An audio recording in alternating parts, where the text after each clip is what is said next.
Para sa isang ama ay walang bundok ang hindi niya kayang akyatin para sa kapakanan ng kanyang anak. Pero minsan ay may mga bagay na sumusobra na, lalo na kung ang kahinaan na ng isang tao ang ginagamit para sa pansariling intensyon. Ikaw, kabarangay at kapuso, ano ang isang bagay na ginawa ninyo ng iyong ama na hindi mo malilimutan? Dear Papa Dudut, magandang araw po sa inyo Papa Dudut. Lester na lamang po ang itawag ninyo sa akin. 37 years old na ako at isa akong collection agent o taga-kolekta ng bayad o utang ng mga kliyente namin sa isang kumpanya. Wala po ako sa isang lower middle class na pamilya. May 3 akong kapatid, nanay na ihaw vendor at tatay na nagpapasada ng jeep. Hindi ko alam kung paano na magic ng mga magulang ko ang buhay namin noon, pero napagtapos naman nila kaming magkakapatid kahit papaano. Nagtapos ako sa kursong tourism pero nahirapan akong makahanap ng trabaho dahil sa oversupply ng tourism graduates noong kapanahunan ko. Ilang taon din akong nabakante pagkatapos kong graduate hanggang sa naisipan kong maghanap na lamang ng ibang trabaho.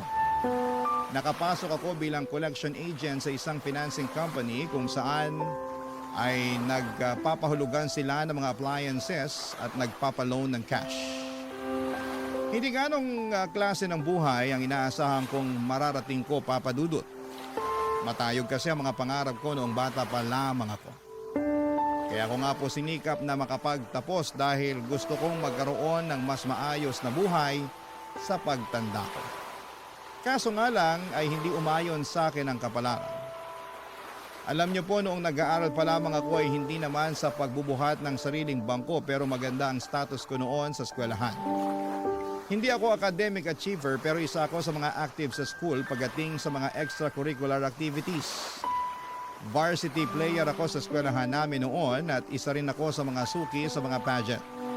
May tinatago rin naman kasi akong itsura kahit na papaano.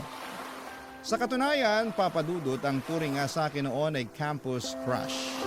Yun ang dahilan kung bakit nabihag ko ang mailap na puso ng naging girlfriend ko na si Rina noong nasa college pa lamang kami.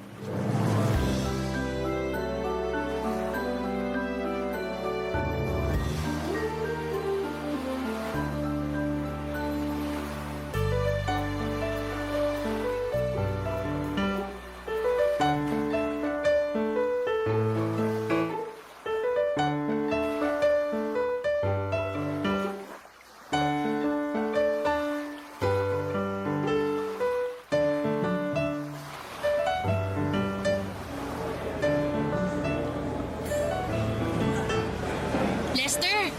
Nandito ka lang pala. Kanina pa kita hinahanap. Nag-message ako sa'yo, sabi ko nasa cafeteria ako. Kakatapos lang ng klase ko eh. Nag-reply ka ba? Hindi ko nabasa lobat ako. Kararating mo lang dito sa school? Oo, hindi ako nakapasok sa first class ko. Nahuli ako ng gising Pinag-overtime ba naman ako sa trabaho kagabi? Kaya madaling araw na ako nakauwi. Bakit ka nag-OT? Sinesante kasi yung isa kong katrabaho. Understaff tuloy kami. Ewan ko ba sa boss namin? Naturingang sikat na fast food yung minamanage, pero nagtitipid naman sa empleyado. Nag-breakfast ka na ba? Kumain ka muna. Di pa nga pero wag na. Haba ng pila Magsisimula na rin maya-maya yung klase ko. Heto, kainin mo na lang tong extra rice ko. Hati na lang tayo dito sa ulam. Ayan, mas mabuti pa. Kanina pa kumakalam yung sikmura ako Nga pala, nadala mo ba yung hiniram ko sa'yo? Oo. Heto, 2,000. Salamat! Promise, ibabalik ko rin to next week kapag may sahod na ako. Saan mo ba gagamitin yan? Pambayad ko ng renta sa boarding house. Ilang araw na akong kinukulit ng landlady namin Kakairita. Hirap talaga sa buhay kapag walang-wala ka, no? Di bale, bayaran mo na lang yan kapag may extra ka na. Gamitin mo na lang muna yung sahod mo next week sa mga kailangan mo pambayaran. Salamat Buti na lang, malawak yung pag-unawa mo. Hindi katulad ng iba dyan, hindi marunong umintindi. Yung prof ko, yung boss ko, pati yung landlady. Ay, nakakainis. Kapag ako talaga yumaman, naku, dead ma ako sa kanilang lahat. Kaya nga tayo nag-aaral ng mabuti para yumaman eh. Ay hindi. Ako mag-aasawa na lang ng afam para makaahon agad sa hirap. Kahit matandang mayaman pa yan, papatulan ko makalis lang ako sa impyernong buhay na to. Uy, teka. Sinasabi mo ba na hindi ako yung aasawahin mo? Bakit? Mayaman ka ba? Sabi ko naman sa'yo, gusto ko makapangasawa ng mayaman, di ba? Yung may sariling kotse, may swimming pool sa bakuran, de-air ko ng buong bahay. Kung ganun ka na, sige, aasawahin kita. Hayaan mo, magpapayaman ako para sa'yo. Yan! Ganyan dapat. Mag-effort ka para naman may rason kung bakit kita sinagot. Eh bakit mo nga pala ako sinagot? Hindi naman ako mayaman. Pogi ka eh. Okay na yun. At least may shota akong pogi. Ay, kakainin mo pa ba yung rice mo? Ako nauubos. Sige, sa'yo na to. Salamat! Akin na rin tong soft drinks mo ah. Aga-aga nagsusoft drinks ka. Sige lang, pakabusog ka. Alam kong pagod ka sa trabaho. Alam mo, nakaka-proud ka nga eh kasi nakakaya mong balansehin yung pag-aaral tsaka pagiging working student mo. Ano nakaka-proud dun? Yung lagi akong pagod, kulang-kulang ang tulog. Laging napapagalitan ng prof kasi late. Alam nakaka-proud dun, no? Hindi, ang ibig kong sabihin, nakaka-proud ka na kahit nakakapagod yung ginagawa mo, nagpupursige ka pa rin. Wala akong choice. Ipinanganak akong mahirap eh. Kung iniluwan lang sana akong mayaman, magbubuhay doon niya talaga ako. Pero dahil minalas ako sa buhay, ganito na lang muna ako sa ngayon. Pero balang araw talaga, sisiguraduhin ko na yayaman din ako. Tayo. Yayaman din tayo. Ay, oo nga pala. Sorry. Tayo pala. Ano pala ang balak mo mamaya? Gusto mo bang kumain muna tayo sa labas? Gastos na naman. Kakautang ko nga lang sa'yo ng pera eh. Hindi, libre ko naman eh. Ba? Dami mo naman yatang pera ngayon. Papadudot gets ko si Rina. May mga pagkakataon din kasi noon nakapos din kami sa bahay kaya minsan ay wala kaming inuulam. Lalo na tuwing bayaran na ng kuryente, tubig at renta. Kaya naman sinanay ko na ang sarili ko na magtipid. Gusto ko rin kasi na matulungan ko si Rina kahit na sa maliit na bagay lamang katulad ng paglibre ko sa kanya ng pagkain. Kahit yun na lang muna ang maibigay kong suporta sa kanya. Malaki ang pamilya nila Rina, sa Bulacan sila nakatira. 7 silang magkakapatid at ang tanging kumakayod sa kanila ay ang tatay nilang construction worker. Hindi na makapagtrabaho ang nanay nito dahil nabaldado siya matapos ma-stroke. 4 lang sa kanilang magkakapatid ang nag-aaral. Sa katunayan ay hindi na dapat papasok pa si Rina ng college kung hindi lang niya ito ipinaglaban. Kaya siya nagwo-working student para matustusan niya ang sarili niya dahil siya na lamang ang nagpapaaral sa sarili niya noong time na yon. Mas matanda sa akin ang 2 taon si Rina, Papadudot. Ilang beses siyang natigil sa pag-aaral kaya pareho pa lamang kaming first year college nung nagkakilala kami. Naging magkaklase kami sa isang minor subject. Naalala ko pa unang araw noon ng klase noong nagkaroon agad kami ng surprise quiz. Late siyang dumating at walang dalang ballpen, walang dalang papel. Ako ang nag-provide noon sa kanya, Papadudot, dahil naaawa ako. Hanggang sa araw-araw na siyang tumatabi sa akin dahil ako na ang tagabigay sa kanya ng papel. Naging magkaibigan kami at kalaunan ay nagkaroon ng magandang ugnayan. Niligawan ko siya at bago natapos ang first semester ay naging kami, Papadudot. Tumagal ang relasyon namin hanggang 3rd year college. Pero bago pa man magsimula ang bagong school year, ay nagkaroon kami ng matinding problemang dalawa, Papadudot.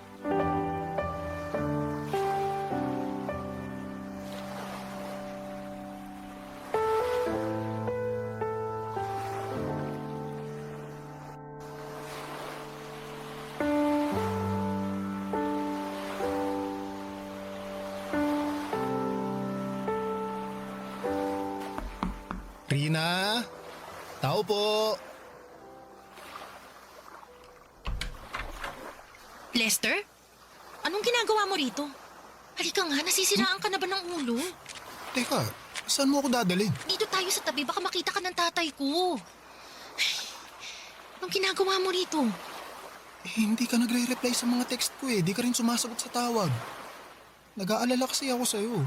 Ang OA mo naman. Di lang nakapag-reply, pupuntahan mo na ako agad dito sa Bulacan. Enrollment na kasi. Gusto ko sana nasabay na lang tayong mag-enroll. Mauna ka nang mag-enroll. Hindi pa ako makakaluwas ngayon. Eh bakit naman? May problema kami ngayon dito sa bahay. Anong problema? Baka sakaling makatulong ako. Wala. Wala kami itutulong sa problema ko. Ay, Rina, boyfriend mo ako. Alam mo naman nagagawa ko ng paraan para matulungan kita eh. Teka, ano tong nasa balikat mo? Wala to. Patingin nga. Wala to sabi! Ano yan? Pasaba yan? Rina, Oo, pasado! Obvious ba? bakit? Anong nangyari sa'yo? Binato ko ng tatay ko ng baso. Hindi lang niya ako binato, sinampal din niya ako. Binugbog. Ano, masaya ka na? Nalaman mo ng totoo! Bakit kanya binubugbog? Gusto mo bang magsumbong tayo sa barangay? Sira ulo ka ba? Ipapabarangay ko tatay ko? Eh bakit ka nga niya binugbog? May ginawa ka ba? Wala akong ginawa. Ikaw ang may ginawa. Pinuntis mo ko. Buntis ka? Oo. 2 buwan na. Teka, sandali. Paano? Kailangan ko pa bang i-explain sa'yo kung paano nabubuntis ang isang babae? Ibig ko sabihin, gumagamit naman tayo ng proteksyon, di ba? Kasi yung proteksyon na ginagamit mo, walang silbi. Anong gagawin natin ngayon yan? Anong klaseng tanong yan?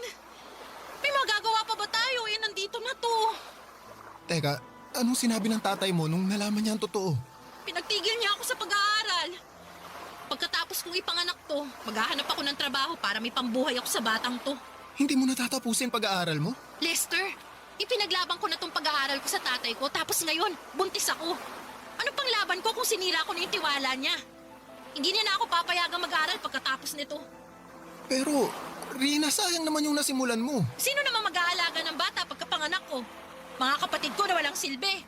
Nanay ko na baldado. O yung tatay ko na busy sa pagkayod. Huwag kang mag-alala, papanindigan ko naman yung bata eh. Aba dapat lang. Sino ba nagsabing hindi? Ikaw ang may kasalanan ng lahat ng to, kaya wag mo akong takasan. Alam ko na, gusto mo bang kausapin ko na lang tatay mo? Para saan pa? Gusto mo rin ba makatikim ng bugbog? Baka mamaya pagsabayin pa tayo eh. Alam mo, umuwi ka na lang. Tsaka na lang natin ito pag-usapan kapag kalmado ng lahat. Eh paano ka? Nag-aalala ako para sa'yo eh. Kaya ko ng sarili ko. Masasaktan ako ng tatay ko pero hindi niya ako magagawang patayin. Kaya huwag ka mag-alala. Balitaan mo ako ah. Tawagan mo ako agad kapag nagka-problema ka. Problemahin mo muna kung paano mo sasabihin sa magulang mo na nabuntis mo yung syota mo. Tsaka natin pag-usapan ulit kung anong mangyayari. Sige, tatawagan kita mamaya pagka uwi ko. Rina, alagaan mo sarili mo ha. Oo na. Umalis ka na. Lalabas na maya-maya si tatay para magtrabaho. Baka makita ka pa niya. Naku, iinit na naman ulo nun. Sige. Ay, sandali lang. Bakit? Ano yun? May kailangan ka pa? May extra ka ba dyan? Pahiram naman ako kahit 100 lang oh. Magpapaload lang ako para may pang-text ako sa'yo. Di kita nare-replyan kasi wala akong load eh. Sandali. Oh, ito. Ayun, salamat. Aalis na ako. Sige, mag-ingat ka. Ikaw rin. Papadudot, hindi naging maganda ang pagtanggap ng mga magulang namin sa balitang nagkaroon na kami ng anak ni Rina. Pero kahit na ganoon ay wala naman silang magagawa dahil nandun na ang bata. Para makatulong sa mga gastos ni Rina ay nagtrabaho ako sa gasolinahan. Pinagsabay ko ang pag-aaral at trabaho para matustusan ko ang pangangailangan ng baby namin. Nakakahiya rin namang humingi ng pera sa mga magulang ko dahil sila na ang gumagastos sa pag-aaral ko kaya minabuti kong ako na lamang ang mag-provide para sa sarili kong pamilya. Habang lumalaki ang tiyan ni Rina ay lumalaki din ang gastos na kailangan nito. Mula sa mga maternity dress, vitamins, pati ang buwan ng check-up ni Rina, ako ang nagbibigay. Hindi ko alam pero napakaraming demands ni Rina ng mga panahong yon. Pero wala akong karapatang magreklamo dahil pareho naming pinasok ang problemang yon. Papadudot, mabilis na dumaan ang 7 pang buwan at matagumpay na naipanganak ni Rina ang baby namin. Isa itong batang babae na pinangalanan naming Sofia. Nung nahagkan ko na ang anak ko, Papadudot, ay para bang nawalang lahat ng pagod at problemang pinapasan ko. Para akong nabuhusan ng kaligayahan noong nakita ko kung gaano kaliit at ka-cute ang anak namin. Noong araw na yon ay sunod-sunod na pangarap ang nabuo sa isipan ko para sa pamilya ko. Pero Papadudot, hindi pala ganon kadali ang mangarap. Lalo na kapag hindi nakaayon sa iyo ang kapalaran. Dahil sa mga sumunod na taon, sa halip na ginhawa ay puro problema ang mga naranasan naming dalawa ni Rina. Barangay Love Stories. Barangay Love Stories. Noong natapos ko ang pag-aaral ko, pansamantala kaming tumira sa Bulacan ni Rina. Yun kasi ang gusto ng tatay nito dahil baldado na ang nanay niya ay yun na lamang ang tanging paraan para makapiling nito ang apo niya. Maliit lang ang bahay nila Rina, Papadudot. Sa maliit na bahay na yon ay doon sila nagsisiksikang magkakapatid. Mabuti na lamang at may isang kwarto doon na pwede naming gamitin ni Rina para kahit papaano ay may privacy kaming dalawa. Aaminin ko na hindi naging magandang naging buhay namin sa Bulacan, Papadudot. Bukod sa nahirapan akong makahanap ng trabaho sa lugar nila, ay palagi pa kaming nasisermonan ng tatay ni Rina. Palagi niyang ipinamumukha sa amin ang pagkakamaling nagawa namin. At yun nga po ang pagkakaroon namin ng anak sa murang edad. Bawat galaw namin doon ay may halong panunumbat. Kapag pumalag kami ay pareho niya kaming sinasaktan. At wala kaming magawa noon dahil nakatira kami sa pamamahay nila. Kahit papaano ay hindi rin naman po ganoon kasama ang tatay ni Rina.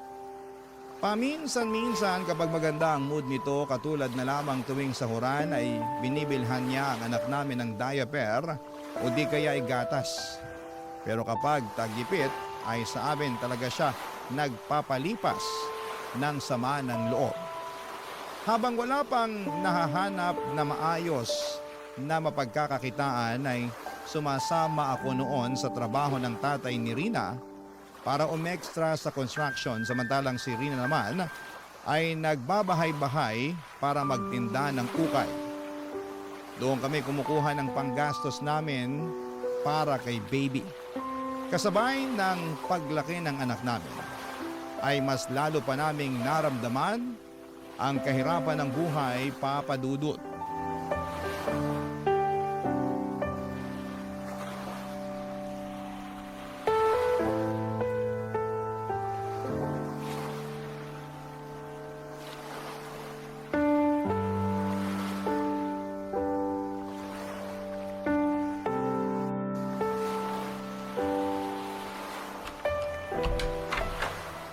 Oh, Lester, ang aga mo namang umuwi ngayon.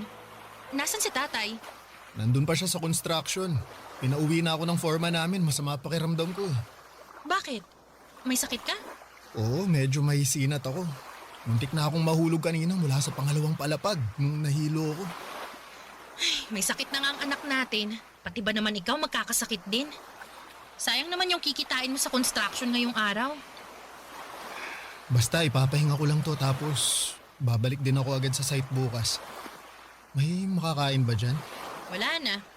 Hindi naman namin alam na dito ka pala kakain eh. Bumili ka na lang ng tinapay sa labas.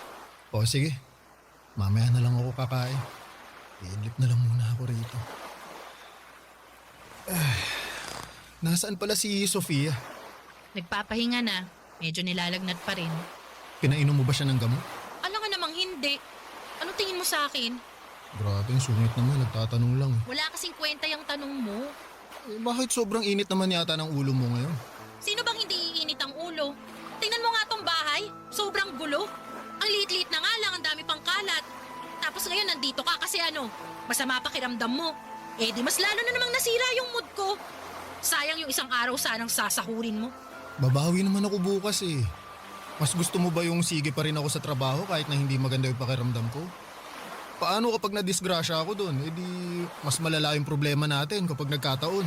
Tinatanong mo kung anong gusto ko? Hindi yun ang gusto ko, Lester. Hindi ganitong klase ng buhay ang gusto ko. Ano? Hanggang ganito na lang ba tayo? Halos 2 taon na yung lumipas simula nung nakapagtapos ka. Anong ginawa mo? Hanggang construction ka na lang ba? Anong silbi nung diploma mo na 4 na taon mong pinaghirapan? Asan na yung mayamang buhay na ipinangako mo sa akin? Eh, tutuparin ko naman yan eh. Kailangan mo lang ng konting tiyaga, ha? Tuloy-tuloy pa rin naman ako sa paghahanap ng trabaho. Sadyang minamahalas lang talaga ako. Ang sabihin mo, hindi ka lang marunong dumiskarte. Paano ka pa makakapagtrabaho sa hospitality niyan? Kaya ka nga nag-tourism, di ba? Kasi may itsura ka. Hindi ba ang hanap nila sa mga ganyang klaseng trabaho yung magandang itsura? Tingnan mo nga itsura mo ngayon. Ang dugyot mo nang tingnan, no? Pati sarili mo hindi mo na kayang alagaan. Siyempre, araw-araw akong babad sa initan. Palagi akong nagbubuhat ng buhangin at mga hollow blocks, madudumihan talaga ako. Iisipin ko pa ba itsura ko kaysa sa kapakanan natin? Hindi naman tayo mapapakain itong itsura ko eh. Ayoko na ng ganitong buhay. Araw-araw ko na lang pinoproblema kung paano pagkakasyahin yung pagkain natin. Palagi ko na lang tinitipid yung gatas ni Sofia. Tapos, nandyan pa si tatay na wala nang ibang ginawa kundi magbunga nga kapag nalalasing. Sorry, konting tiis na lang. Gagawa ako ng paraan. Ayoko nang magtiis. Buong buhay ko lagi na lang ako nagtitiis. Kung ganun, bumalik na lang tayo sa Maynila kung gusto mo. Ano namang gagawin natin doon? Doon tayo kina nanay tumira. Mas maganda yung oportunidad doon, mas maraming trabaho. Pati ikaw, pwede kang magharap ng trabaho kasi pwede mo nang iwan si Sofia sa mga magulang ko kung sakali. Matagal na rin kasing nare-request ni nanay na makita si Sofia eh. Baka naman mamaya, panilain ako ng mga magulang mo doon sa pamamahay nila, ha? Hindi yun mangyayari. Nakasama mo naman na sina nanay at tatay, di ba? Mababait sila. Anong mababait? Eh hindi nga maganda yung tingin sa akin ng nanay mo nung una kami nagkita eh. Ano ka ba? Mas gusto nga ni nanay na doon na lang tayo sa kanila tumira eh. Paano kung hindi pumayag si tatay? Matatanda na tayo. Kaya naman na siguro nating magdesisyon para sa sarili natin. Sige, kakausapin ko si tatay. At kung ayaw man niya, aalis pa rin tayo. Wala na siyang magagawa sa magiging desisyon natin. Basta, siguraduhin mo lang na pagkaalis natin dito, magiging maayos na yung buhay natin, ha? Oo, pangako.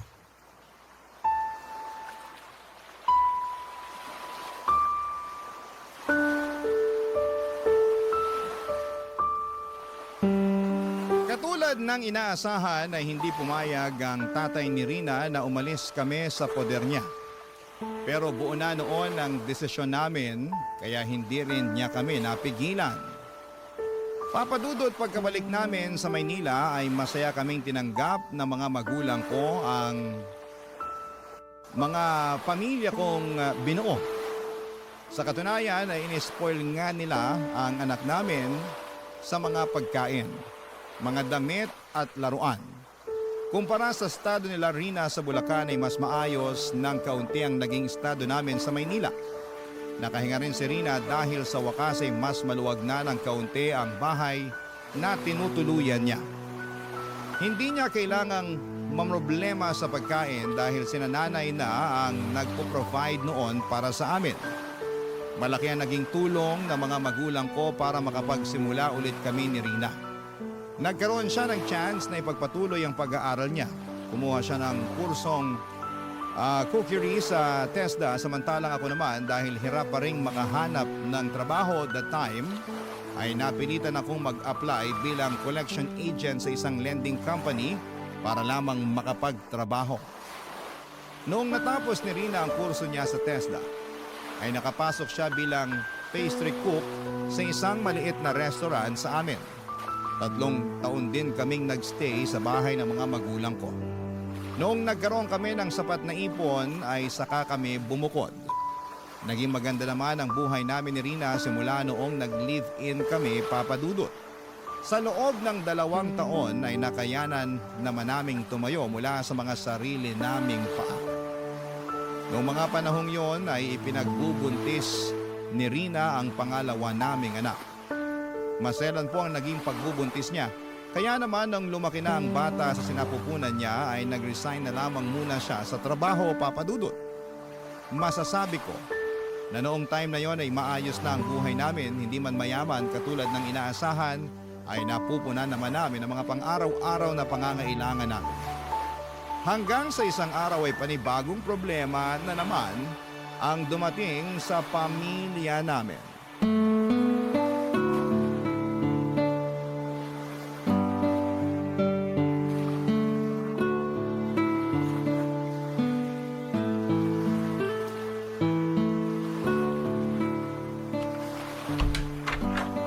O Rina, nakauwi na pala kayo. Kumusta yung check-up ni Sofia sa ospital? May sakit si Sofia. Anong sakit niya? Meron daw siyang sakit sa puso. Ano yun? May problema siya sa puso? May butas daw sa puso niya. Hindi ko alam kung saang parte yung tinutukoy ng doktor eh. Hindi ko na napakinggan yung ibang sinabi niya. Umiikot na yung mundo ko kanina nung nalaman kong may problema ang puso ng anak ko. Basta, ang sabi, naghahalo daw yung oxygen tsaka kung ano man. Basta ganun. Anong ganun? Hindi mo man lang ba klinaro sa doktor kung anong sakit ng anak natin? Paano ko ikaklaro? Umiiyak na nga ako. Katatapos ko lang mga anak, Lester. Hindi ko na alam kung anong pinaggagawa ko doon. Kung bakit kasi ako pa yung inutusan mong magpa-check up eh. Mas inuna mo pa yung trabaho mo kaysa sa anak mo. Sabihin mo sa akin kung sinong doktor ang tumingin sa kanya. Babalik ako doon bukas. Basta may butas yung puso ng anak natin. Yun ang klaro. Kaya pala lagi siyang hinihingal at madaling mapagod kapag naglalaro. Pero bakit ngayon lang nila nalamang may butas pala yung puso ni Sofia? Bakit hindi nila na-detect yun nung baby pa lang siya? Ewan ko. Hindi naman tayo madalas magpa-check up noon eh. O baka bobo lang talaga yung doktor na tumingin sa kanya dati. Ewan ko. Ano raw gagawin? Paano natin maaayos yung sakit niya? Kailangan daw niya magpa-opera sa lalong madaling panahon. Di po opera natin siya bago pa lumala yung sakit niya. Naririnig mo ba yung sinasabi mo? Saan tayo kukuha ng pampa-opera? Alam mo ba kung gaano kamahal ang open heart surgery? Open heart surgery? Oo! Hindi mo alam kung ano yon? I-search mo na lang online. Sawa na akong mag-explain sa'yo. Dami mong tanong. Basta ang kailangan natin ngayon, maipa-opera si Sofia dahil may butas sa puso niya.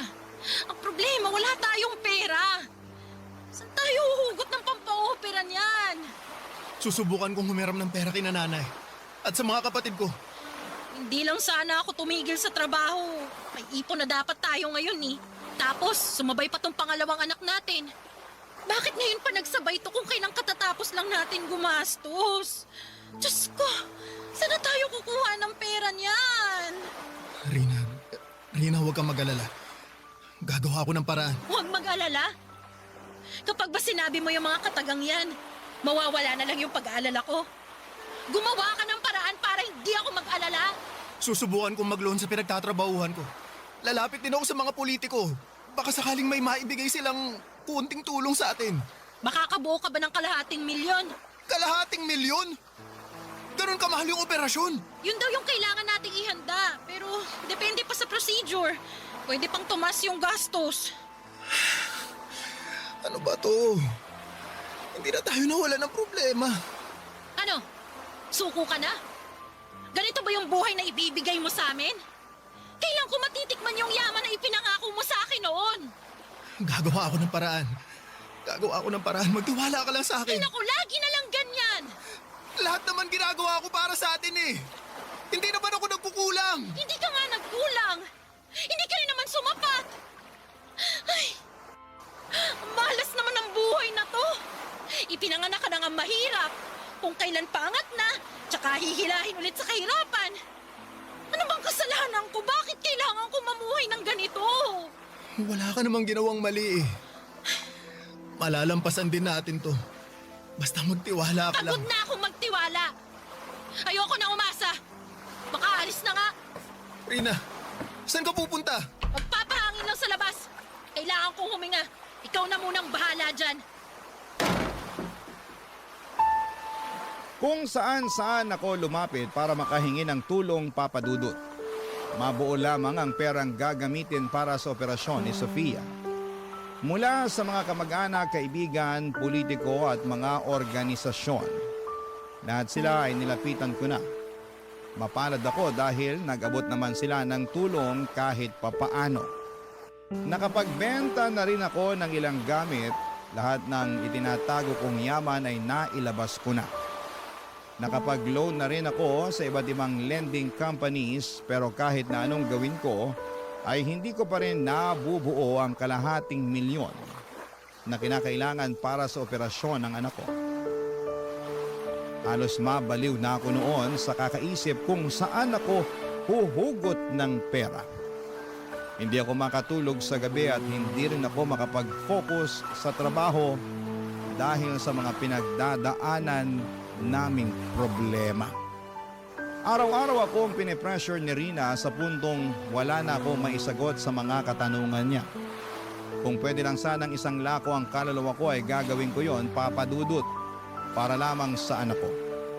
Pumasok na nga rin sa isipan ko noon ang mga hold up ng bangko. Pero naisip ko na kapag ginawa ko yon ay baka mas lalo lamang akong karmahin sa gagawin ko. Ayoko rin naman na manggagaling sa nakaw ang pagpapagamot ko sa anak ko.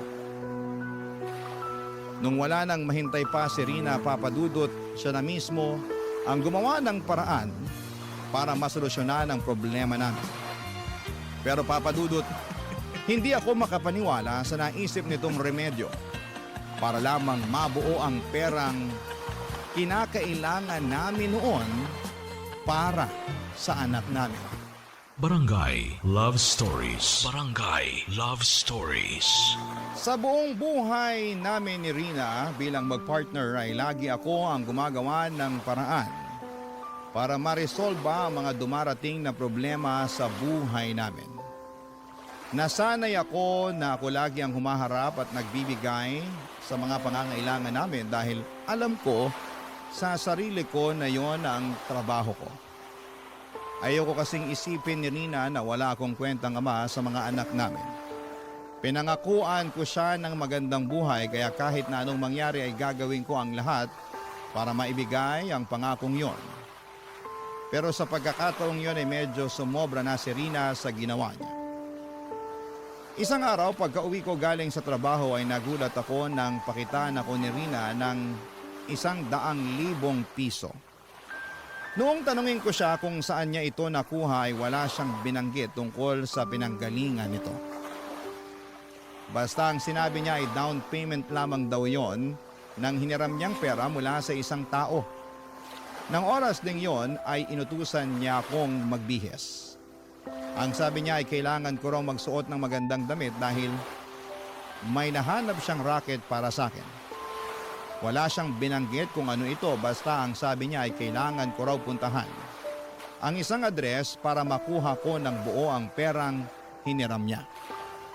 Nakaramdam ako ng pag-asa noong sa wakas ay nalaman kong mabubuo na namin ang pampaopera para sa anak namin. Kaya kahit walang kasiguraduhan kung saan ako pupunta, ay agad akong nagbihis at nagpunta sa address na tinutukoy ni Rina.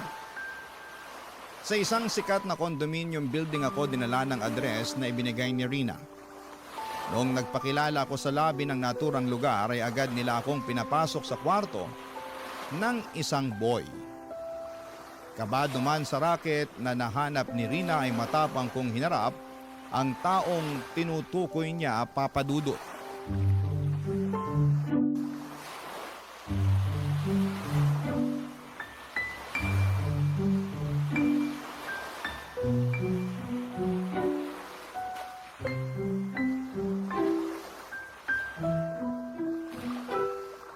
Tao po. Sandali lang. Yes? Magandang gabi po. Ikaw po ba si Boy? Ako nga. Ikaw si Lester, yung pinadala ni Rina? Ako nga po. May trabaho raw po kayo para sa akin? In fairness, guwapo ka nga katulad ng sinabi niya. Po? Wala. Halika, pumasok ka na. Sige po. Salamat po. Kumain ka na ba? Gusto mo bang kumain na muna? Hindi pa po pero salamat na lang po, hindi pa po ako gutom. O sige, mag-shower ka na muna. Shower po? Oo, ayoko kasi ng amoy pawis. Mas maganda kapag fresh ka. Katatapos ko lang naman pong maligo bago ako nagpunta rito. Huwag po kayong mag-alala, hindi po ako amoy pawis. Okay, o sige. Kung ganun, halika na rito. Lumapit ka sa akin. Po? Bakit po? Sabi ng asawa mo, maganda raw yung pangangatawan mo. Gusto ko lang i-check. Teka, sandali lang po. Oh, bakit? Bakit niyo po inaalis tong t-shirt ko? Sandali nga lang. Ikaw ba talaga si Lester? Oo, ako nga po. Eh bakit parang wala kang malay sa ginagawa mo? Alam mo ba talaga kung anong dahilan kung bakit ka nandito? Hindi niya po nilinaw eh. Basta ang sabi may trabaho raw kayong ibibigay sa akin. Oo. At ito na nga yun. Ano po yung kinalaman ng katawan ko sa trabaho na ipapagawa ninyo? Ay my gosh! Ang slow mo naman, iho! Magtanggal ka na lang ng suot mo at humiga sa kama. Yun lang ang gagawin mo. Ako nang bahala sa'yo. Kalango, baka hindi lang po tayo nagkakaunawaan. Hindi po ako ganun tao. Hindi po ako nagpapagamit ng katawan. Iyon ang sabi sa akin ni Rina eh. Ano ba to? Scammer ba kayo? Kung hindi mo gagawin ang ipinagagawa ko sa'yo, tatawag ako ng pulis. Teka, sandali lang po. Pulis agad. Hindi po kami scammer. Nakapagbigay na ako ng down sa inyo, no? Tiwala ako sa inyo dahil nirecommend kayo ng contact ko. Kaya kung hindi nyo ibibigay yung kapalit ng paunang bayad na binigay ko, ipapapulis ko kayo. Sandali lang ho ah. Sandali lang ho, tatawagan ko lang po si Rina. May kakalaruhin lang ako sa kanya. Sinasayang nyo lang ang oras ko eh. Nagmamadali ako kaya mas mabuti pa ibalik nyo na lang yung pera ko. Hindi ka makakalabas dito hanggat hindi nyo na ibabalik yung pera binigay ko. Sandali lang po, mabilis lang po ito. Heto na po, heto na, tinatawagan ko na siya. Hello, Lester. Tapos ka na ba? Ang bilis naman yata. Hello, Rina! Anong tapos na? Alam mo ba kung anong gulo tong pinasok mo? Anong gulo? Bakit? Ang gulo ka ba dyan? Pinaguhubad ako ng bakla dito. Anong inaasahan mong gagawin ko? Aba malamang, edi ibigay mo kung anong gusto niya. Ikaw yung kapalit ng perang hinihiram natin sa kanya. Kailangan niya ng boylet kaya ikaw yung binenta ko. Ano? Anong pinagsasasabi mo? Eh kailangan natin ng pera para sa anak natin, di ba? Kaya huwag ka na magreklamo dyan. Hindi ko kayang gawin yung pinapagawa niya sa akin. Ay, dami mo namang arte. Gawin mo na lang kung ano yung gusto niya. Isipin mo ang anak natin. Hahayaan mo ba siyang mabuhay ng may butas yung puso? Pero... Wala nang pero. Huwag kang uuwi dito hanggat hindi mo nakukuha ng buo yung pera, ha? Hello? Rina? Rina! Ano? Tapos na ba kayo mag-usap, ha? Kasi magpapatawag na talaga ako ng security. Hindi, wag. Babayaran ko na lang yung perang hihiramin namin sa inyo. Please, sir. Kailangan talaga namin ng perang pera sa anak namin eh. Hindi po talaga kami scammer. Please maniwala po kayo. Hindi ko kailangan ng pera, no? Marami na ako ng pera, my dear. Ang bayad na inaasahan ko, ikaw dahil ikaw ang inalok sa akin ni Rina. Ngayon, kung hindi ka papayag sa setup na ganon, ibalik nyo na lang yung pera dahil mukhang hindi naman pala kayo ganon kagipit katulad ng sinasabi ninyo. Total, ngayon lang naman to eh. Ay, hindi! Sinong nagsabing isang beses lang to, ha? Malaking halaga yung hiniram sa akin ni Rina. Ang bayad nun by installment.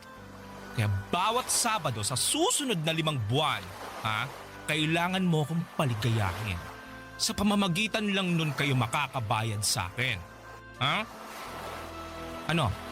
Magdesisyon ka na. Bibigyan kita ng chance na umatras. Hindi ako aatras. Gagawin ko to para sa anak ko. Yun naman pala eh. O sige, simulan mo nang mag-alis ng saplot. Matapos ng gabing yon, ay lumabas ako ng kondo na hiyang-hiya. Pakiramdam ko ay lahat ng taong nakatingin sa akin ay alam kung ano ang ginawa ko. Nandiri ako sa sarili ko, Papa Dudut. Kailanman ay never kong naisip na papasukin ko ang ganong klaseng kalakaran. Sari-saring emosyon ang naramdaman ko ng mga oras na pauwi ako ng bahay. Dala-dala ang pera na nakuha ko gamit ang sarili kong laman. Hindi ko po ma-describe sa mga salita ang pakiramdam na yon, pero hanggang ngayon ay damang-dama ko pa rin sa sarili ko ang pakiramdam na yon, Papa Dudut. Pagka-uwi ay hindi ko kinibo si Rina. Nagtampo ako sa kanya dahil iniharap niya ako sa isang bagay nang hindi man lamang ako tinatanong kung papayag ako sa gusto niyang mangyari. Nainis ako dahil may punto rin naman siya.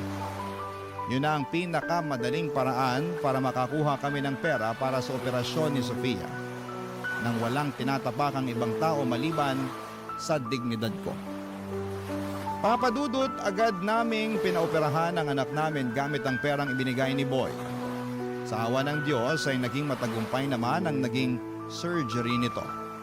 Halos 2 linggo ring nanatili si Rina at Sofia sa ospital habang nagpapagaling ito. Kasabay nito ay nagpatuloy ako sa pagbabayad ng utang namin kay Boy. Naisip ko noon na pwede naman namin siyang takasan at magtago na lamang sa ibang lugar, pero may pinirmahang kaming kontrata sa kanya na maaari na ipakulong niya kami kung sakali mang pagtaguan namin si Boy. Isa pa ay ayoko ring madamay ang anak namin sa gulo, kaya naman minabuti kong resolbahin ang mga ito ng patas. Sa mga sumunod pang buwan, tiniis ko ang bawat gabing kasama ko si Boy. Hindi naglaon ay namanhid na lamang din ako sa ginagawa ko hanggang sa unti-unti ay nabayaran ko rin ang pagkakautang namin sa kanya, Papa Dudut.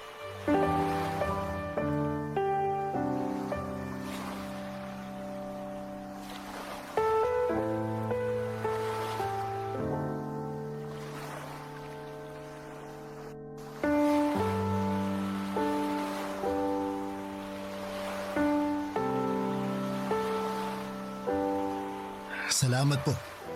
Salamat din sa tulong. Hindi man ganitong klase ng tulong yung inaasahan ko, salamat pa rin dahil kung hindi dahil sa inyo, hindi namin mapapa-operahan yung anak ko. Hindi mo kailangan magpasalamat. Nangangailangan ka eh. Nangangailangan din ako. Nagtulungan lang tayo. Kumusta na pala yung anak mo? Maayos na po siya. Kailangan lang ng ilang follow-up check-up para masigurong walang komplikasyon yung operasyon niya. Mabuti naman kung ganun. Alam mo, gawin na natin huli to. Po, ano pong ibig niyong sabihin? Huwag ka nang bumalik next week. Okay na yun. Bayad na kayo ni Rina. Talaga po? Salamat, sir. Pero sigurado po ba kayo na wala na kayong hahabulin pagkatapos nito? Baka mamaya. Wala ka pa rin bang tiwala sa akin hanggang ngayon? Ilang gabi na tayong nagsama. Huwag ka mag-alala, hindi kita hahabulin. Kung gusto mo, magpapagawa pa ako ng kasulatan para ma-clear na yung utang nyo. Tsaka hindi naman ako ganong klaseng tao, no? Alam kong masama ang tingin mo sa akin kasi ginamit ko yung kahinaan mo, pero wala eh. Kailangan ko ring lumigaya. Wala naman na magtatangkang pumatol sa akin. Bukod sa matanda na ako, bakla pa ako.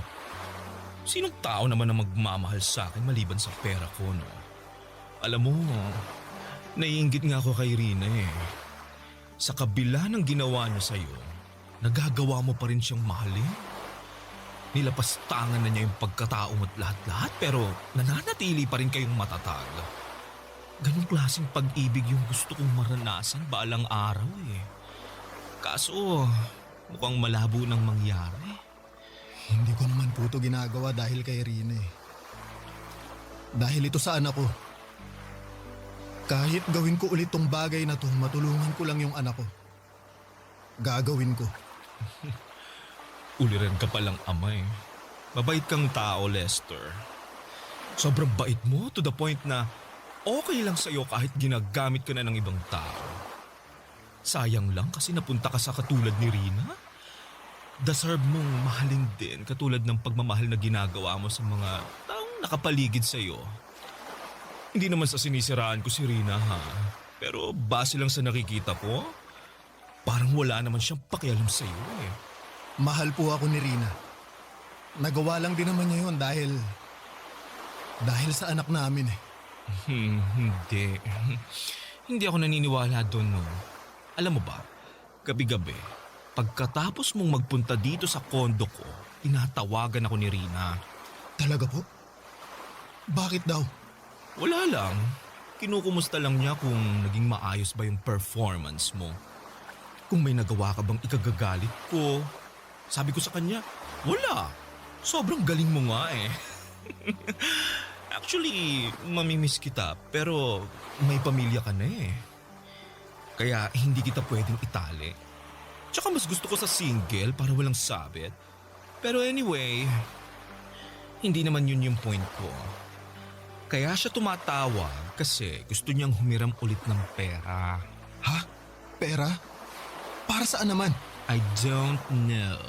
May kailangan pa ba kayong bayaran sa ospital? Wala na po. Kaya ko nang bayaran yung mga gamot ng anak namin. Sinisimulan ko nang bayaran yung ibang mga utang ko eh. Well, yun ang sabi niya sa akin.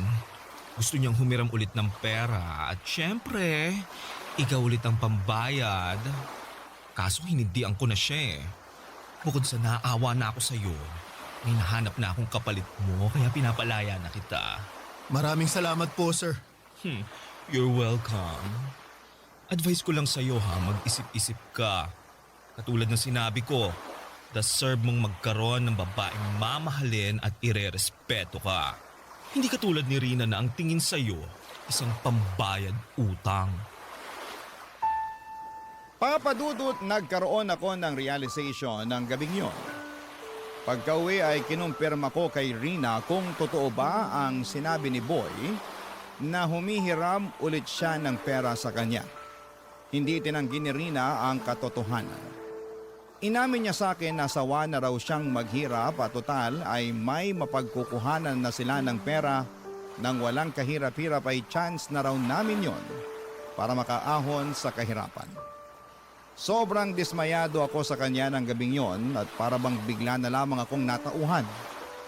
Totoo nga ang mga sinasabi ni Boy, ginagamit lang din ako ni Rina at nagpapagamit naman ako dahil mahal ko siya. Unti-unti ay nawala rin ang pagkabulag ko kay Rina. Simula noon ay lagi ko nang nakikita ang mga hindi kagandahang ginagawa niya sa akin. Ang totoo niya, gusto ko na nga sanang makipaghiwalay sa kanya noong mga panahong yon. Pero iniisip ko rin kasi ang kapakanan ng mga anak ko. Papadudot, tiniis ko ang lahat ng yon sa ngalan ng pamilya namin. Para sa aming mga anak. Pero sa aming dalawa ay si Rina na po ang may ganang bumitaw. Naganap siya ng ibang tao na magagamit niya ulit. Nung nakakilala po siya ng AFAM ay dali-dali siyang sumama dito at walang pag-aalinlangan na iniwan niya kaming mag-ama. Ang totoo niyan, Papadudot, ay nakahinga ako noong iniwan kami ni Rina. Hindi man maganda para sa mga bata na nawalan ng ina sa murang edad. At least, magkakaroon na ako ng chance na magsimula pong muli. Papadudot, ang mga pangyayaring ikinuwento ko sa inyo ay nangyari 8 years ago. Ngayon ay dalaga na si Sofia at 8 years old na rin ang pangalawa naming anak. 3 taon ang lumipas simula noong iniwan kami ni Rina ay nakahanap ako ng babaeng nagmahal sa akin ng buo at totoo. Nagpakasal kaming dalawa at siya na ang tumayong bagong ina nila Sofia. Ngayon ay may isa na kaming anak at masasabi kong masaya. At kontento na ako sa buhay namin sa ngayon kahit na hindi ko nakamit ang yaman na pinapangarap ko. Ito na po ang wakas ng aking kwento at masasabi ko na hindi man sa pinansyal na aspeto ay mayaman ako sa pagmamahal. Ang inyong forever kapuso at kabarangay, Lester. Kwentuhan naman tayo dito sa comment section. Ang mga kwento ng pag-ibig, kwento ng buhay at kwento ng pag-asa dito sa Barangay Love Stories. Love Stories. Biyayang magkaroon ng isang tao na handang manatili sa iyong tabi gaano man kalakas ang unos ng buhay na iyong pinagdaraanan. Sila rin ang nandyan sa oras na sumibol ang bagong kinabukasan. Ikaw, kabarangay, meron ka bang kaagapay sa buhay na ito? Dear Papa Dudut, good day po sa inyo at sa mga nakikinig ng Barangay Love Stories, tawagin niyo na lamang po ako sa pangalang Minerva. Isang teacher na nagtuturo sa isang pampublikong paaralan dito sa Valenzuela. 40 anyos na ako ngayong taon at kahit na abala ako sa aking trabaho, ay nakakahanap pa rin ako ng oras para makinig ng inyong programa, Papa Dudut. Paborito ko kasi ang mga istorya na tinatampok ninyo.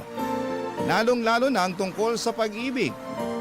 Ako man at ang aking asawa na si Danilo ay meron ding istorya na aming pag-iibigan na gusto kong ibahagi sa inyong programa. Hindi rin kasi yon naging madali. Kaya nga umaasa ako na kapupulutan po ito ng aral, inspirasyon at kilig ng mga kabarangay natin. Magsisimula ang lahat noong kami ay nasa kolehiyo pa lamang. Education ang kurso na kinuha ko samantalang business-related naman ang kay Danilo. Noong mga panahong yon, 1 linggo na kaming magkasintahan nang isinama ko siya sa bahay namin para ipakilala sa nanay Salve at tatay Hinerko. Kaso'y hindi naging maganda ang una nilang pagkikita, Papa Dudut.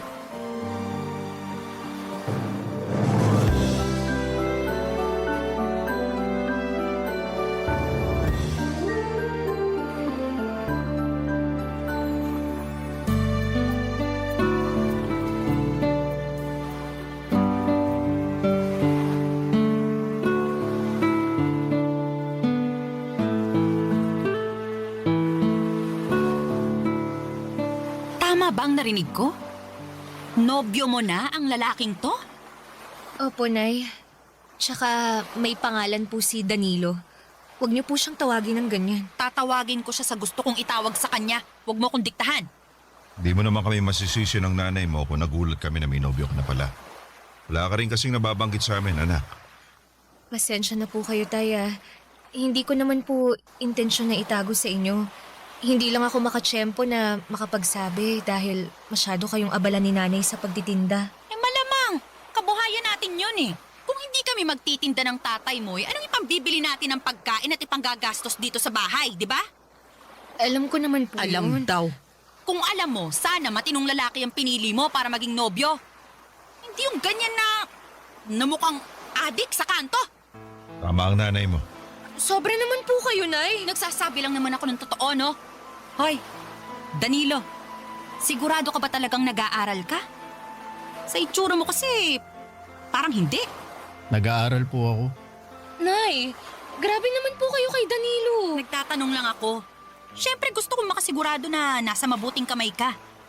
Na hindi ka sasaktan ng kung sino-sino. Lalo na yung lalaking yan na mukhang hindi gagawa ng matino.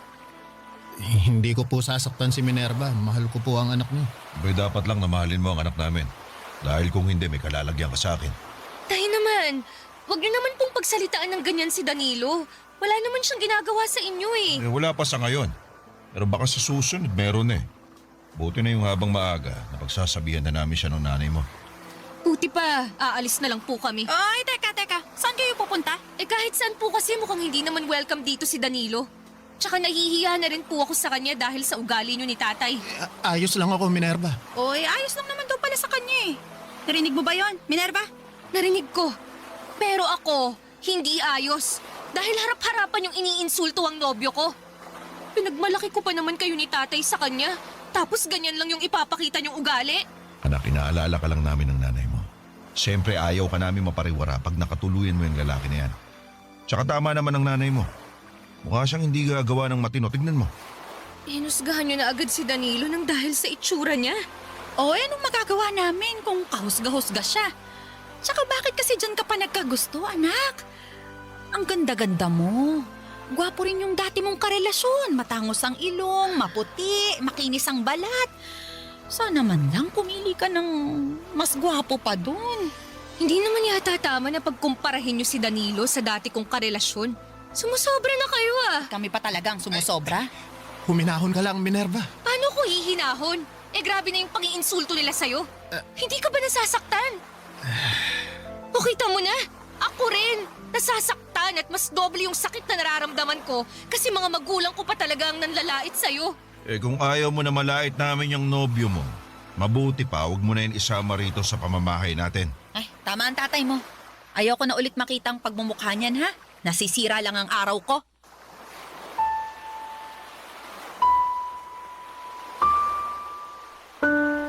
Papadudot, hindi si Danilo ang unang nobyo ko. Meron pang isa na nauna sa kanya na nilarawan nga ni nanay na mas nakakalamang daw pagdating sa itsura. Halata rin na mas gusto nila niyon ni tatay kaysa kay Danilo kaya naman nasaktan ako kasi mahal na mahal ko ang kasintahan ko. Sa paningin ko si Danilo ang pinakagwapo at pinakamakisig. Bukod doon ay napakabuti rin ng kalooban niya. Mabait siyang anak sa mga magulang niya at kuya sa kanyang mga kapatid. At yon ang mga katangian na una kong nagustuhan sa kanya.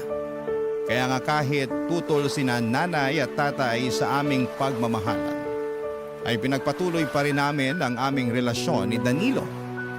Kaya lang makaraan ng 2 linggo ay merong malungkot na nangyari sa pamilya ng nobyo ko. At yon ay ang pagkamatay ng kanyang tatay, Papa Dudut.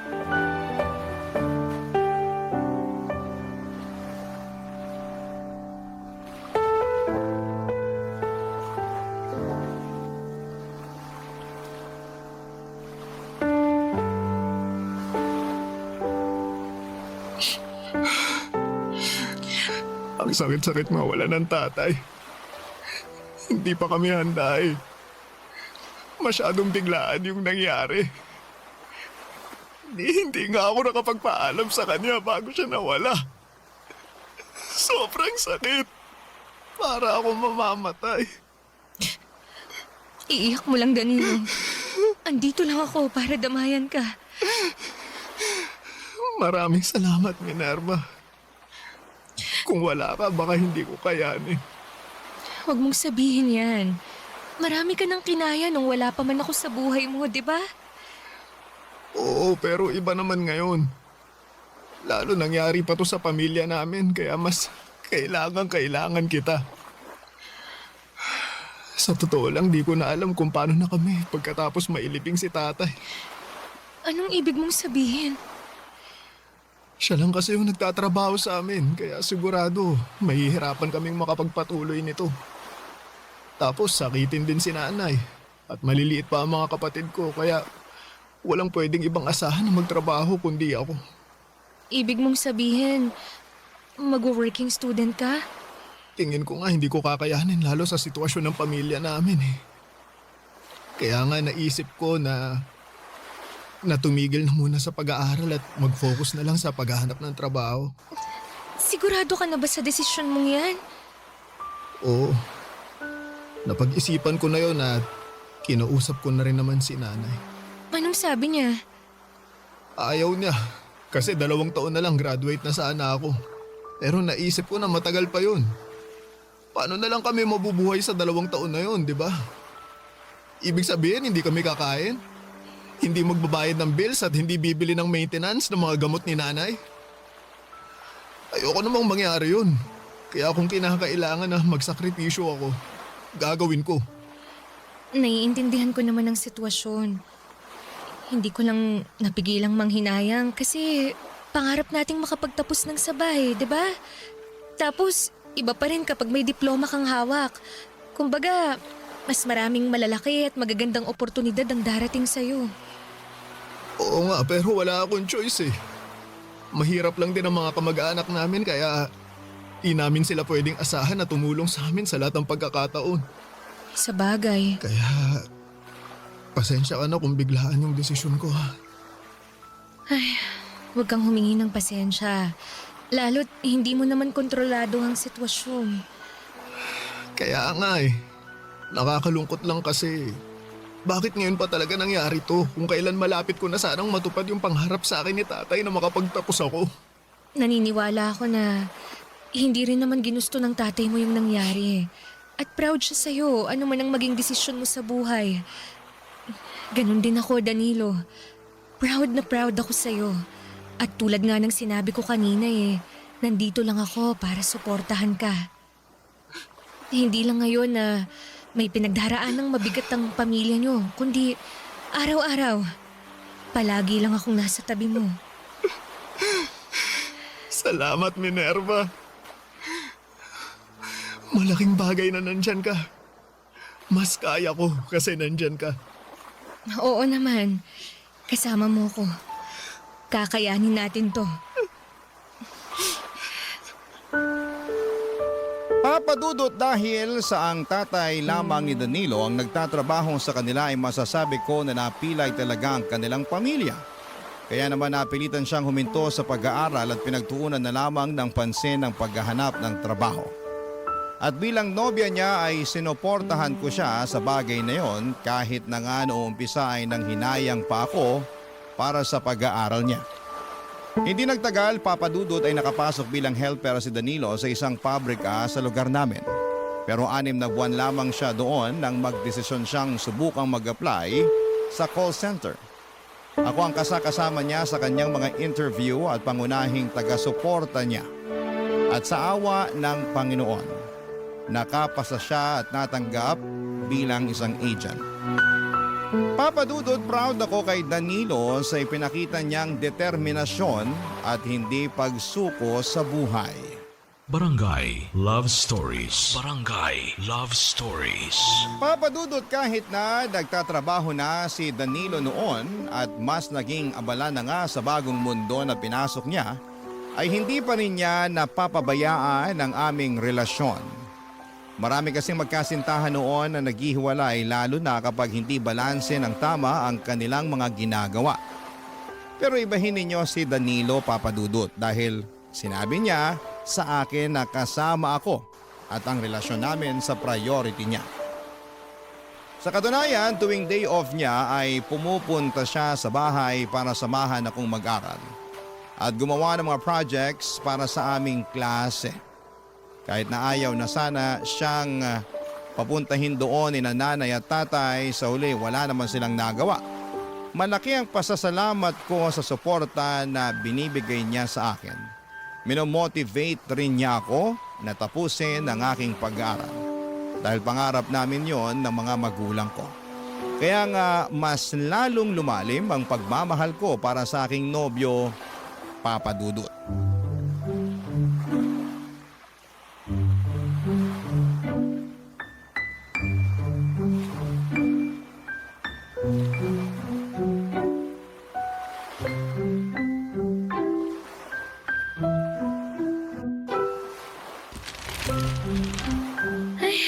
Grabe, pagod na ang utak ko sa kare-review.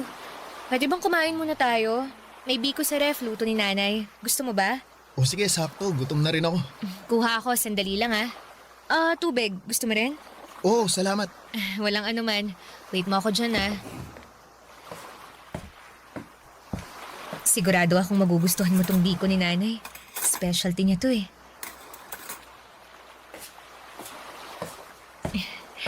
Ito na yung merienda natin. Tulungan na kita. Salamat. Sandali lang pala. Kailangan kong magbanyo. Balik ako ha. Sige lang.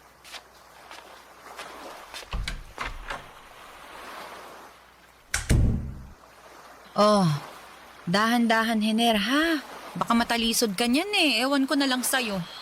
Dadahan-dahan naman ako eh. Masakit lang talaga tong tagiliran ko. Nay, tay, andyan na po pala kayo. Tulungan mo nga kami rito ng tatay mo. Kanina ko pa inaakay, nabibigatan na ako. Sige po. Tay, kapit kayo sa akin, ha? Salamat, anak. Upo muna po tayo para makapagpahinga kayo. Sige. Salamat. Sandal na rin tong likod ko. Kanina pa sumasakit eh. Kanina pa rin sumasakit ang likod ko sa'yo, Hiner. Pasensya ka na. Kung kaya ko lang yung sarili ko, di sana di na ako nagpatulong sa'yo, di ba? Huwag na po kayong mag-away. Hindi kami nag-aaway, anak. Oh, nandito na po pala kayo, Nay, Tay.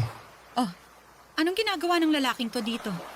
Nay, pinapunta ko po rito si Danilo para tulungan akong mag-review. Bakit? Hindi ka ba marunong mag-review mag-isa? Bakit kailangan mo pang tulong niya?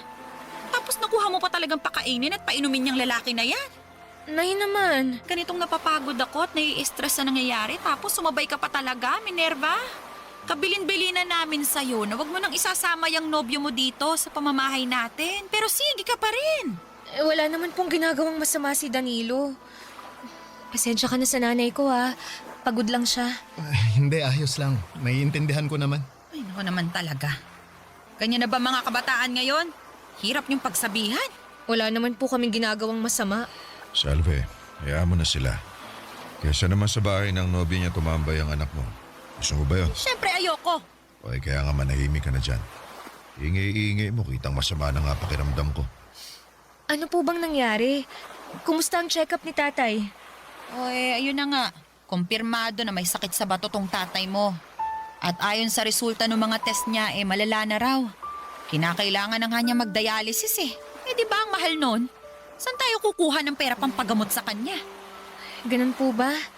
Grabe naman. Grabe talaga. Kaya halos mapanot na ako sa kaiisip kanino lalapit. Pero saka na yan. Gusto ko munang matulog. Pagod na rin tong tatay mo. Doon na muna kami sa kwarto. Buti pa, tulungan mo na lang ako para maalalayan ng tatay mo. Sige po, Nay. Tay, tulungan ko na po kayo. Teka, hindi pa nga nag-iinit puwet ko sa pagkakaupo, tatayo na naman tayo. Huwag ka nang magreklamo dyan. Mas maigi nang nandun tayo sa higaan. Sige na nga, para makahiga na rin ako.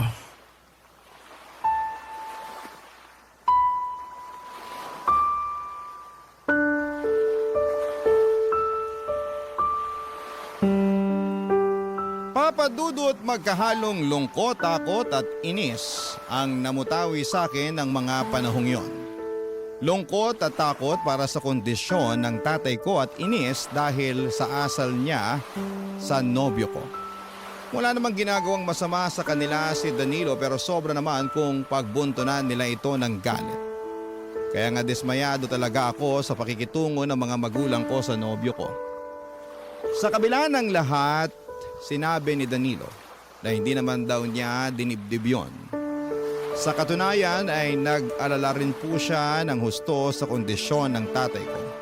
At habang tumatagal ang mga araw ay lumalala ang sakit ni tatay kaya naman nahirapan ang aming pamilya sa mga sunod-sunod na mga gastusin, papadudot.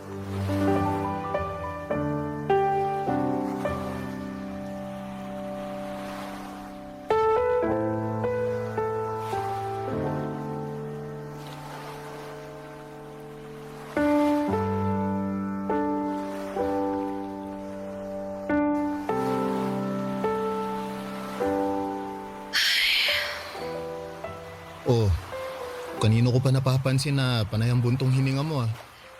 Sorry Hindi ko lang mapigilan eh. Nalulungkot kasi ako kaya hindi tuloy tayo makapag-concentrate sa pagre-review natin. Ay, okay lang naman. Pwede tayong huminto sandali para pag-usapan kung bakit ka malungkot. May problema ba, Minerva? Meron. Malaki. At tungkol yun kay tatay. Oh, may nangyari ba sa tatay mo? Sabihin mo sa akin. Habang tumatagal, halong lumalala yung sakit niya eh. Tapos nitong mga nakaraang araw labas-pasok na siya sa ospital para magpa-dialysis at magpa-check up. Bukod kasi sa sakit niya sa bato, may iba pa siyang sakit na iniinda. Kaya halos masaid na yung pera namin sa gastos pagpapagamot sa kanya. Tapos yung kaisa-isa naming negosyo na tindahan sa palengke eh. Baka malugi pa. Ano na lang kami, diba? Nalulungkot akong malaman yung sitwasyon ng pamilya nyo, Minerva. Kung may maitutulong ako, magsabi ka lang sa akin. Pwede akong magbigay ng kahit konting tulong pinansyal para makabawas man lang sa mga gastusin ninyo. Salamat, Danilo. Pero alam ko naman na malaki rin ang responsibilidad mo sa pamilya mo. Tsaka kamakailan lang may pinagdaanan din kayo. Tapos ngayon pa lang kayo nakakabawi ulit. Naku, wala namang kaso yon, lalo't pamilya mo naman ang dumaraan sa pagsubok. Kaya nga nandito lang ako para umalalay at dumamay sa'yo. Hindi naman malaking pera ang kaya kong ibigay pero alam ko makakatulong yun sa inyo. Nahihiya ako sa'yo kasi hindi mo naman kami responsibilidad. Pero mahal ko kayo. Lalo ka na. Mahal mo pa rin si nanay at tatay kahit hindi maayos ang trato nila sa'yo. Oo naman, kasi mga magulang mo sila eh. Saka naniniwala naman ako na magbabago rin sila pag nakita nila na seryoso ako sa pagmamahal sa'yo.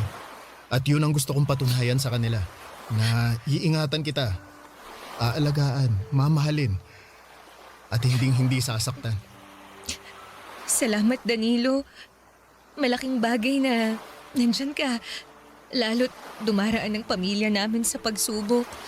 Salamat kasi kahit na busy ka sa trabaho mo, dinadamayan mo ko, sinasamahan at sinusuportahan sa pag-aaral ko.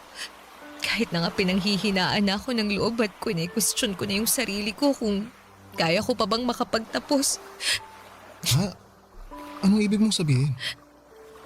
Naiisip ko kasi na tumigil na lang muna sa pag-aaral. Katulad mo, para maghanap ng trabaho. Gusto ko kasing makatulong kay nanay sa mga gastusin nila ni tatay pampagamot. Tsaka dito na rin sa bahay namin. Kaya lang, sigurado ako na hindi nila magugustuhan yung naisip ko. Lalo't pangarap namin na makapagtapos ako at maging ganap na teacher.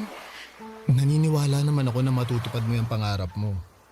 Pero kung hingin ang sitwasyon na hindi mo na agad-agad, pwede mo namang ipagpatuloy ulit. Pwede mong balikan para tuparin. Katulad mo? Oo. Sa katunayan, nag-iipon na nga ako paunti-unti ng pangmatrikula ko eh. Mabuti naman kung ganun. Basta, sabihan mo ako ha. Nandito lang ako anuman ang mangyari. Pero sana hindi mo na kailanganing tumigil sa pag-aaral. Lalo, ilang taon na lang naman, makakapagtapos ka na. Hindi pa naman buo ang loob ko. Kaya hindi ko pa masabi kung ano talaga ang gagawin ko. Medyo naguguluhan pa ako sa mga nangyayari Kung maluwag naman ang schedule mo at kaya mo, bakit di mo subukang mag-working student? Sa ganung paraan, di mo kailangan tumigil sa pag-aaral. Pero ano kayang trabaho ang pwede kong pasukin? May hiring ba sa inyo at tumatanggap ng part-timer? Sa ngayon, wala pa eh. Pero kapag nagkaroon, sasabihan kita kaagad. Salamat, Danilo. Salamat. Papadudot, buti na lang at nandyan si Danilo para maging kaagapay ko lalo na at dumaraan sa pagsubok ang aming pamilya. Malaking bagay na meron akong napagsasabihan ng aking nararamdaman dahil baka masiraan na lamang ako ng ulo kapag sinolo ko yon. At kapag nga nakakaluwag si Danilo ay nag-aabot siya sa akin ng tulong pinansyal para sa mga gastusin namin sa bahay at maging sa pag-aaral ko.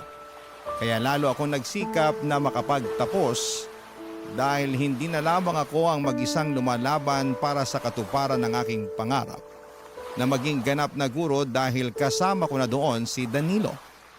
At kahit na mahirap, papadudot at maraming mga gastusin at kasabay pa noon ang pagkakasakit ni tatay ay wala akong hindi kakayanin na may sa katuparan lamang ang mga mithiin kong makapagmarcha sa entablado. Bitbit ang sertipiko ng katibayan ng aking pinapangarap, ang aking inaasam na pagtatapos. Barangay Love Stories. Barangay Love Stories. Papa Dudut, hindi nga nagtagal ay nakapagtapos ako ng pag-aaral kaya naman sobrang saya namin ng mga magulang ko.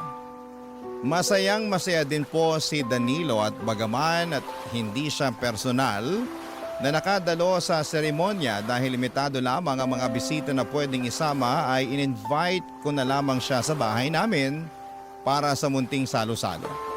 Kaya lang makalipas ang 2 linggo ay namatay naman si tatay dahil sa paglala ng kanyang sakit.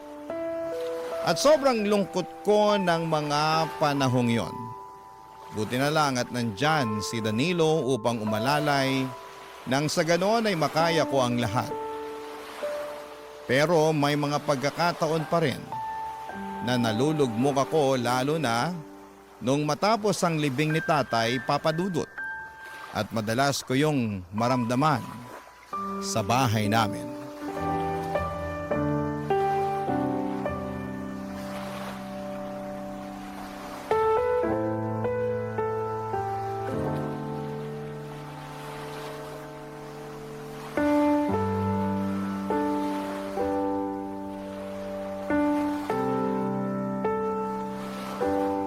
Nay, ano pong ginagawa niyo sa mga gamit at damit ni tatay? Hindi ba halata? Di nililigpit ko. Kaya nga kinuha ko tong mga nakatambak na karton sa tindahan. Kasi dito ko planong ilagay ang mga damit at gamit ng tatay mo. Namimiss ko po si tatay. Lalo na yung mga damit at gamit niya. Ako rin. At bilang asawa, masakit sa akin na gawin ang bagay na to. Pero kailangan. Baka lalo tayong hindi makausad kapag nakikita pa rin natin ang mga damit at gamit niya na nandito sa kwarto. Pero hindi naman po ibig sabihin nun na kakalimutan na natin si tatay, di ba? Hindi ko pa po kasi kaya eh. Sino bang nagsabi sa'yo na kalilimutan natin siya? Siyempre hindi. Pero kagaya nga ng sinabi ko kanina kailangan nating umusad. Hindi naman pwedeng huminto ang buhay natin lahat dahil nawala ang tatay mo. Lalong-lalo ka na, Minerva. Ano pong ibig niyong sabihin? Ngayon nawala na ang tatay mo. Siguro naman naisip mo na yung mga responsibilidad na nakaatang sa balikat mo. Isa na nga dun yung maging ganap na guro ka. Para naman kahit nasa kabilang buhay na ang tatay mo mabigyan mo pa rin siya ng karangalan. Kailan mo ba planong kumuha ng lisensya? Tungkol po sa bagay na yan, ang totoo, wala pa po akong plano. Ha? Paano wala ka pang plano? Kamamatay lang po kasi ni tatay. Hindi ko pa po kayang mag-focus sa pagre-review kasi nagluluksa pa po ako. Kasasabi ko lang na hindi pwedeng huminto ang buhay natin ang dahil lang sa pagkamatay ng tatay mo. Tapos lilinyahan mo ako ng ganyan? Ano na lang ang sasabihin sa'yo ng tatay mo sa kabilang buhay? Sige nga. Kabilin-bilinan pa naman niya na gusto kanyang maging lisensyadong guro kahit na wala na siya. Tapos sasabihin mo sa akin na hindi mo pa kaya? Nay naman Naku, wag mo nga akong artihan ng ganyan, Minerva. Hindi po ako nag-iinarte. Pero sana, wag niyo naman po akong i-pressure. Ipe-pressure kita hanggang maisip mo na hindi ka pwedeng tatamad-tamad lalo't wala na ang tatay mo. Kung hindi ka magiging lisensyadong guro, anong plano mong gawin sa buhay mo, Aber? Hindi ko naman po sinabing hindi ako magiging lisensyadong guro eh. Pero gusto ko po munang magpahinga lalo't nagluluksa pa ako. Luksa ka dyan. Ando na tayo. Pero hanggang kailan? Hindi ko po alam. Yan ang dapat mong alamin dahil wala kang habang buhay para magluksa, Minerva. Kung hindi ka rin lang naman kukuha ng lisensya ngayong taon, mabuti pang magtrabaho ka na lang para makatulong ka dito sa bahay natin. Baka nakakalimutan mong mag-isa na lang ako na nagtataguyod sa inyong magkakapatid. Ay, baka hindi ko kayanin at ako naman ang bumigay at magkasakit. Sige ka. Alam ko naman po yun. At hindi ko rin naman kayo pababayaan eh. Pero sana, bigyan niyo muna ako ng panahon na... Paulit-ulit tayo eh. Hirap kasi sa inyong mga kabataan, may hina ang loob. Madamdamin, kaya kaunting bagay, kaunting kibot dinidibdib. Huwag ganon, Minerva, ha? Gayahin niyo kami. Kasi kahit na nagluluksa kami, kahit na malungkot ang buhay, nagpapatuloy pa rin kami. Umuusad kahit na mahirap kasi mas lalo kaming walang mapapala kung magpapakain kami sa kalungkutan. Ay naku, wala akong matatapos kung dadaldal lang ako sa'yo rito eh. Buti pa, tulungan mo na lang ako rito para magkaroon ka naman ng pakinabang. Papadudot, sa totoo lang, lalong bumigat ang pakiramdam ko sa pag-uusap naming yon ni nanay. Hindi pa kasi talaga ako handang umusad at magpatuloy sa buhay lalo na at kamamatay pa lamang ni tatay. At 1 linggo pa lamang noong naililibing siya. Ngunit naatanga na agad ako ng mabigat na responsibilidad sa aking mga balikat. Litong-lito po ako at hindi ko po alam kung saan at papaanong magsisimula. Kaya nga si Danilo ang madalas kong kasakasama ng mga panahong yon.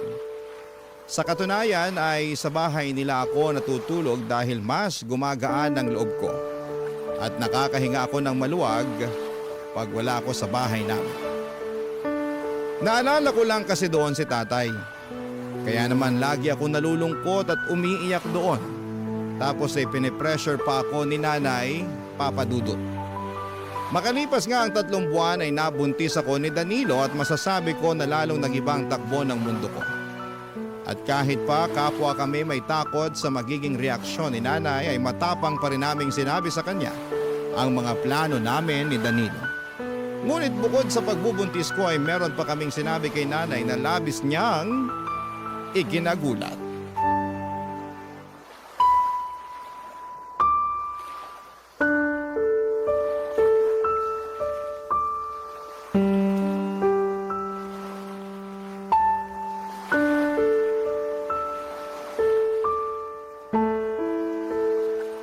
Anong sinabi nyo? Kasal? Kayo ang magpapakasal? Opo, Nay. At bakit? Buntis na po kasi ako. Kaya gusto na po namin magpakasal ni Danilo. Ano ka mo? Buntis ka? Opo. Ay, anak ka naman talaga ng teteng. Bakit ka nagpabuntis sa lalaking yan? Mahal ko po si Danilo. At mahal ko rin po ang magiging anak namin. Mahal ko rin po si Minerva kaya naman pananagutan ko po siya. Ay, wala akong pakialam sa pagmamahalan nyo. Pero walang magpapakasal sa inyo. Bakit naman po? Nagtanong ka pa talaga? Akala mo yata laro-laro lang ang kasal eh. Hoy, para sa kaalaman mo, kapag kinasal ka na sa lalaking yan, eh habang buhay ka nang nakatali sa kanya. Alam ko po yun. At handa naman po akong matali kay Danilo. Hindi mo talaga alam ang sinasabi mo, ano? O sige, sasabihin ko sa'yo para maintindihan mo. Makinig kang mabuti, ha? Kamamatay pa lang ng tatay mo. Kagagraduate mo lang din, tapos nagpabuntis ka na agad at sa Danilo pa na yan. Hindi ka pa nga nagiging lisensyadong guro, tapos gusto mo lang pala maging nanay? Eh sana hindi ka na lang namin pinag-aaral ng tatay mo. Sana hindi ka na lang namin ginastosan kung wala rin pala kaming mapapalang tulong sa'yo pagdating ng araw. Ano po bang klaseng tulong ang gusto niyong gawin ko? Eh hindi naman ako naging rebeldeng anak sa inyo ni tatay ah. Tsaka hindi naman po porke magpapakasal na kami ni Danilo, eh kalilimutan ko na ang responsibilidad ko sa pamilya natin. Lalo na yung pangarap ko na maging lisensyadong guro. Tutuparin ko pa rin naman po yun kapag nakapanganak na ako. Akala mo ganun kadali ang sinasabi mo? Pwes hindi, Minerva. Dahil sa oras na maging nanay ka na, sa anak mo na iikot ang buhay mo. Kagaya ko.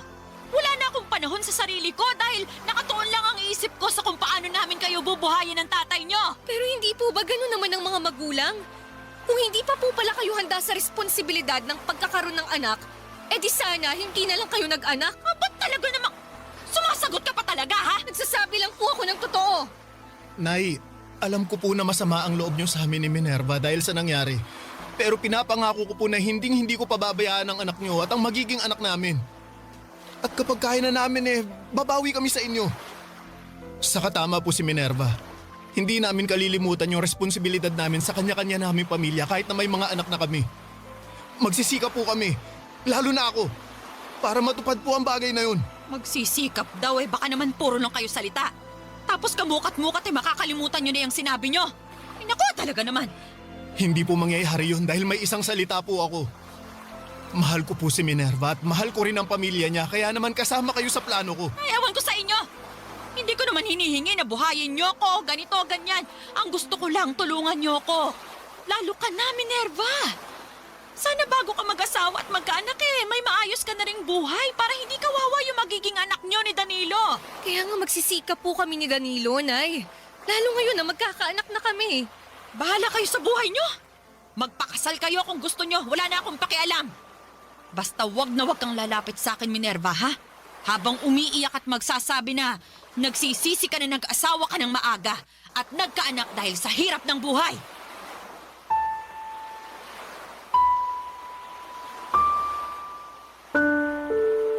Papadudot kinasal kami ni Danilo sa huwes at nagsama sa iisang bubong. Pero tumira muna kami sa bahay nila para maasikaso ako ng nanay niya hanggang sa makapanganak ako. At mag-isang taon ang baby namin, Papadudot. Tapos noong na-promote ang asawa ko sa trabaho niya ay nakaipon kami para makapagrenta ng maliit na apartment. Noong nagdesisyon akong kumuha na ng lisensya sa pagkaguro ay sinuportahan ako ni Danilo. At hindi nga po nagtagal ay nakapasa naman ako at doon na nga nagsimula ang pagtuturo ko. Kung tatanungin ninyo ako kung kumusta kami ni nanay ay masaya akong sasabihin na maayos naman ang relasyon namin. At mahal na mahal niya ang apo niya. Hindi rin kasi niya ako natiis lalo na noong nanganak ako. At siyang nag-alaga sa anak namin ni Danilo kapag nasa trabaho kaming pareho. Sa kabilang banda ay guilty din ako kasi hindi ako agad nakabawi sa kanya lalo na noong namatay si tatay. Kaya nga wala na akong sinayang na sandali noong nabigyan ako ng pagkakataon na tuparin na ang matagal na nilang pangarap para sa akin. At habang tinutupad ko yon ay malaki ang pasasalamat ko sa aking asawa na nanatili sa aking tabi at naniwala sa kakayahan ko. Hanggang dito na lamang po, Papadudot, ang sulat ko. Sana po'y mapili po ninyong i-ere sa programa ninyong Barangay Love Stories. God bless and more power sa inyong istasyon. Ang inyong forever kapuso at ka-barangay, Minerva. Kwentuhan naman tayo dito sa comment section.